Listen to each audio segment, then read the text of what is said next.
दैत्यराज बलि के 100 पुत्र थे, जिनमें वाणासुर सबसे बड़ा था। वाणासुर न सिर्फ आयु में ही अपने भाइयों से बड़ा था, अपितु बल, गुण और ओजस्विता में भी उन सबसे बढ़ चढ़कर था। उसके 1000 भुजाएं थी। वह परम शिव भक्त था और प्रतिदिन कैलाश पर्वत पर जाकर भगवान शिव के सम्मुख नृत्य किया करता था।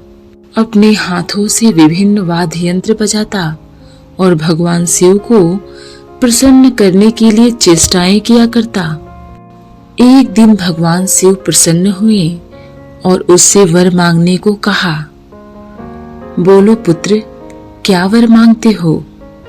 तब वाणासुर बोला, भगवान, मेरे मन में किसी दुर्बल के उत्पीड़न करने की अथवा देवताओं पर विजय प्राप्त करने की तनिक भी कामना नहीं है। यदि आप मुझसे प्रसन्न हैं, तो मुझे यह वर दीजिए कि आप मेरे नगर के रक्षक बन जाएं। इससे मुझे आपका प्रतिदिन सानिध्य प्राप्त होता रहेगा। तथास्तु कहकर शिव अंतर्ध्यान हो गए। अपने दिए गए वरदान के फलस्वरूप शिव और माता पार्वती कैलाश छोड़कर दैत्यपुरी सोनितपुर में आकर बस गए। वाणासुर की एक पुत्री थी जिसका नाम उषा था।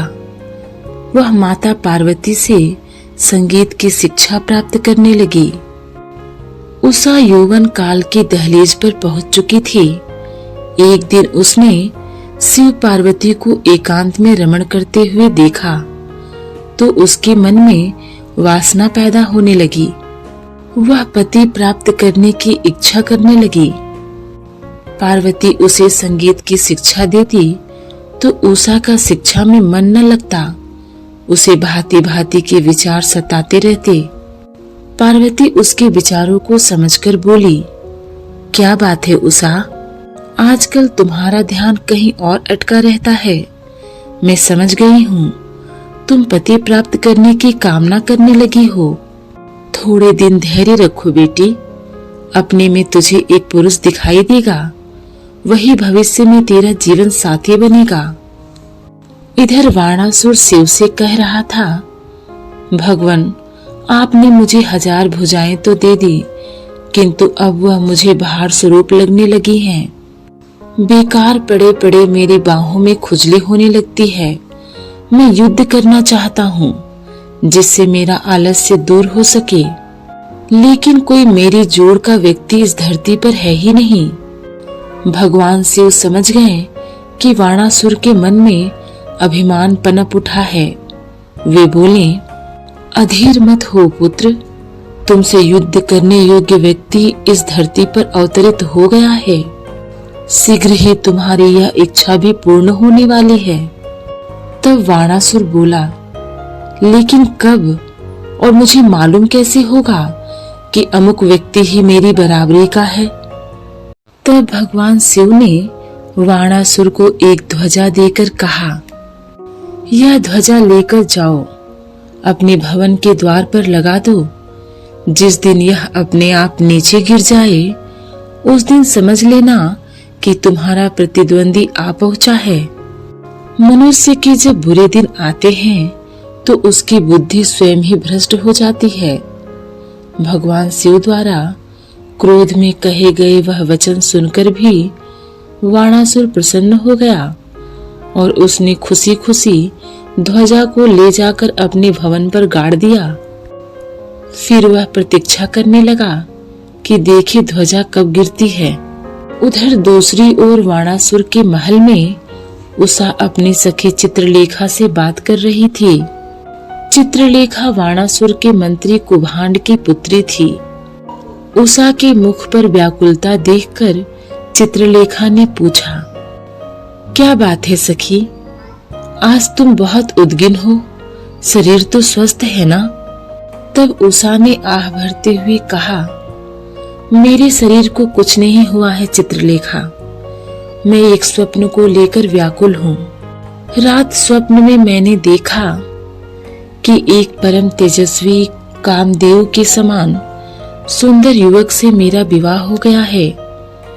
फिर जब सपना टूटा तो सब कुछ गायब था।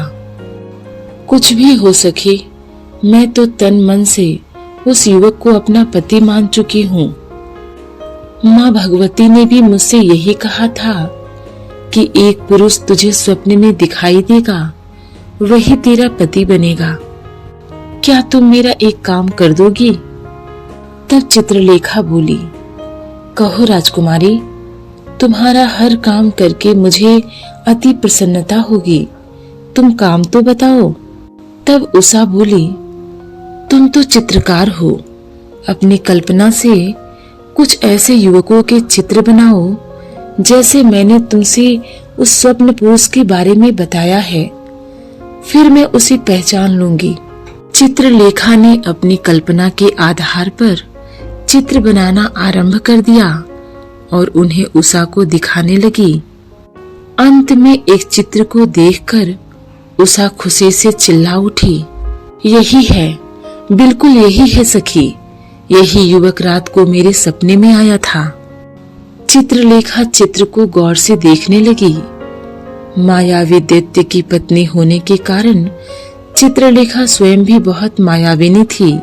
उसने अग्निरुद्र को पहचान लिया। अरे, यह तो अग्निरुद्र का रेखा चित्र है सखी।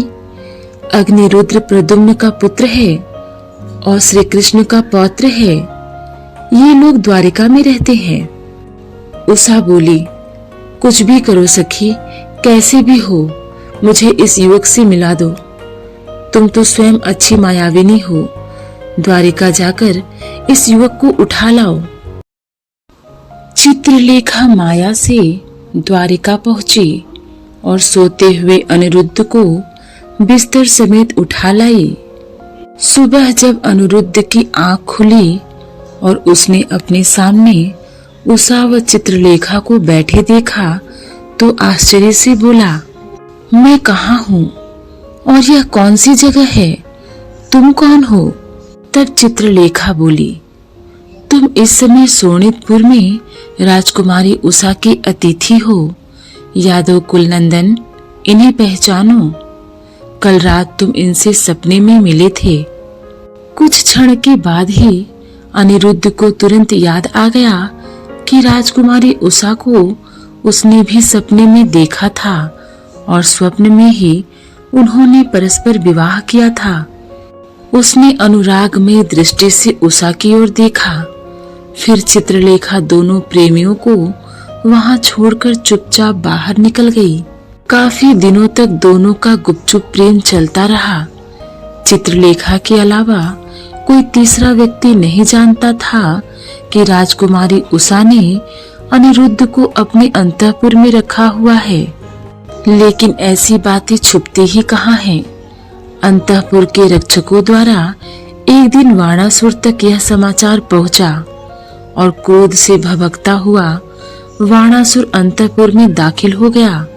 उसने राजकुमारी उषा से कहा, राजकुमारी, कौन है जिसे तुमने अपने अंतःपुर में छिपा रखा है? शीघ्र बताओ, अन्यथा। अचानक अपने पिता को अंतःपुर में आया देख राजकुमारी उषा सहम गई, किंतु अनिरुद्ध निर्भीक भाव से वाणासुर के सामने आकर बोला, मुझे अनिरुद्ध कहते हैं। कृष्ण मेरे दादा हैं और पिता प्रद्युम्न हैं। हम लोग द्वारिका में रहते हैं। अनिरुद्ध की बात सुनकर वाणासुर तलवार लिए अनिरुद्ध की ओर झपट पड़ा। बोला, तो यादव है तुम? तेरी हिम्मत कैसे हुई कि तू वाणासुर की पुत्री के अंतःपुर में दाखिल हो? मैं अभी तेरे टुकड़े टुकड़े करता हूँ। तब अनिरुद्ध बोला, मैं स्वयं नहीं आया दैत्यराज, लाया गया हूँ। यकीन न हो तो अपनी पुत्री से पूछ लो। लेकिन वाणासुर ने उसकी बात का विश्वास नहीं किया। कुछ देर तक दोनों में युद्ध चलता रहा। फिर वाणासुर ने अनिरुद्ध को बंदी बना लिया। अनिरुद्ध के बंदी बनने की खबर नारद द्वारा द्वारिका पहुंच गई। यह खबर सुनकर यादवों में क्रोध भर गया। कृष्ण अपनी सेना सहित सोनितपुर पर आक्रमण करने के लिए चल पड़े। यादव सेना और दैत्य सेनाएं आपस में भिड़ गईं। भगवान कृष्ण और वाणासुर में भयंकर युद्ध छिड़ गया। दोनों ओर से अनेक प्रकार के अस्त्र शस्त्रों का प्रयोग किया जाने लगा। वाणासुर के पुरपालक होने के कारण वाणासुर की ओर से भगवान शिव भी अपने गणों सहित मैदान में आ डटे, लेकिन कृष्ण के तीखे बाणों और सुदर्शन चक्र की मार से घबराकर दैत्य सेना भाग खड़ी हुई। शिवगण भी पीछे हट गए और स्वयं शिव भी कृष्ण के अमोघ अस्त्र से बेहोश हो गए। फिर श्री कृष्ण ने अपने चक्र से वाणासुर की भुजाएं काटनी शुरू कर दी। उसकी भुजाएं कट कट कर जमीन पर गिरने लगी, परंतु तभी भगवान शिव की बेहोशी टूट गई। वे भगवान कृष्ण के पास पहुंचकर बोले, आपका चक्र अमोघ है, किंतु मैंने इसे अभय दान दिया है। इसका रक्षक हूं मैं। आप वाणासुर का हनन न करें। भगवान शिव की बात सुनकर कृष्ण ने अपना चक्र झुका लिया। फिर बोले, आपका प्रिय मेरा भी प्रिय है।